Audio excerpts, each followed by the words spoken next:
Salut à tous, bienvenue dans Swim Smart Try Hard. Ici c'est Théo, entraîneur de natation, préparateur physique et passionné de sport. Aujourd'hui je lance un nouveau format, une série dédiée à ma préparation pour l'Infernal Trail des Vosges. Un trail de 70 km, 3200 dénivelés positifs que je vais courir et j'espère finir, et j'espère encore plus apprécier, le 14 septembre 2025. L'objectif de ce format, c'est vous emmener dans les coulisses de mon entraînement. D'une, parce que moi, ça va me permettre de me motiver un peu et puis d'essayer d'être le plus rigoureux possible. J'aimerais bien aussi expliquer mes choix d'entraînement, les objectifs derrière chaque séance et comment tout cela s'inscrit dans ma progression. En espérant que ça va vous permettre d'avoir des clés utiles pour structurer votre propre préparation. Aujourd'hui, petit épisode où on fait le focus sur mes 2 premières semaines de préparation. Voilà, essayer d'expliquer pourquoi je travaille de cette façon, quels sont les objectifs de cette phase et ce que moi j'en retiens. C'est parti! Alors, voilà mon programme. Alors cette phase, c'est une phase essentielle pour moi car, elle va me permettre de poser les jalons de toute cette préparation. Là, je pars pour, 250 jours de préparation. En 2024, j'ai pas fait beaucoup de sport malheureusement. Voilà, plein de projets, notamment le lancement de ce podcast qui a accaparé pas mal de temps. Donc là, je suis en phase de remise en route. L'objectif, ça va être de poser des bases solides, construire mon endurance et surtout éviter les blessures. Donc uniquement de la basse intensité, du renforcement musculaire et de la récupération active. L'endurance fondamentale, donc que je cours, on prend l'exemple là. L'idée de cette endurance fondamentale, pour moi, c'est un pilier essentiel pour tenir sur de longues distances. C'est des heures calmes où je peux maintenir une conversation sans problème. Alors, ne vous inquiétez pas des différentes zones, le froid, le fait que ça soit une montre qui me prenne mon rythme cardiaque, fausse un peu les résultats. Mais pendant tout le long des courses, j'étais capable de parler tranquillement. J'ai aussi décidé de mettre du renforcement musculaire pour préparer mes articulations et tous les muscles stabilisateurs, chevilles, genoux, hanches, dos, etc. Pour encaisser les montées et forcément les descentes du trail. Donc des squats, des fentes, du gainage, des extensions de mollets, etc., etc. On va voir un petit peu plus en détail.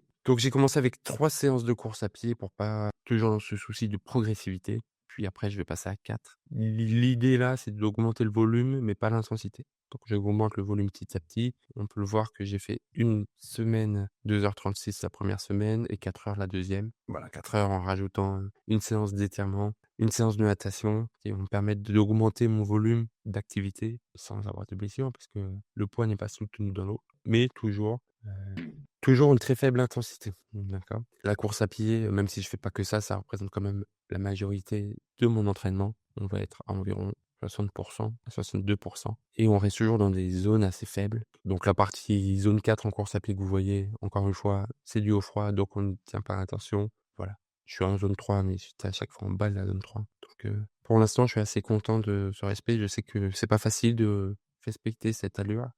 J'ai vraiment l'impression de pas courir, mais quasiment de marcher vite. Mais c'est le jeu. Et on voit bien sur mes différentes courbes, la progressivité qui va être le plus importante. Et voilà, ces 2 semaines sont déjà finies. 3 clés à retenir. Premièrement, allez-y doucement. Cette phase-là de reprise ou de début de préparation, c'est une phase qui sert à poser des bases solides.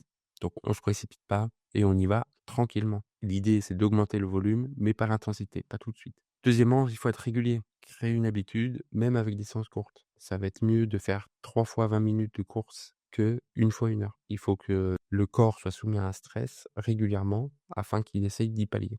Si c'est que de temps en temps, il va pas faire l'effort. Et enfin, diversifier vos entraînements. Pour progresser en course à pied, alors courir c'est bien, c'est la base, mais ça suffit pas. Rajouter du renforcement musculaire et des étirements pour pouvoir limiter les blessures et préparer l'intégralité du corps de façon douce. Rajouter natation, vélo pour enlever la monotonie et éviter aussi les blessures. Comme vous le voyez, la première phase, c'est progressif et on s'intéresse à la base. On ne brûle pas les étapes. On fait attention à pas aller trop vite. Petit à petit, on va augmenter les distances, puis les intensités, avant d'arriver à un travail spécifique où j'intégrerai des sorties longues vallonnées, du travail en côte et des ajustements. Voilà. Si cet épisode vous a été utile, dites-le moi. Partagez vos objectifs ou vos questions, je serais ravi d'en discuter. C'est tout l'intérêt de ce genre de format. On est posé, voilà. Je suis juste devant mon écran avec les graphiques et on échange là-dessus. Abonnez-vous, c'est juste un clic pour vous, mais pour moi c'est important.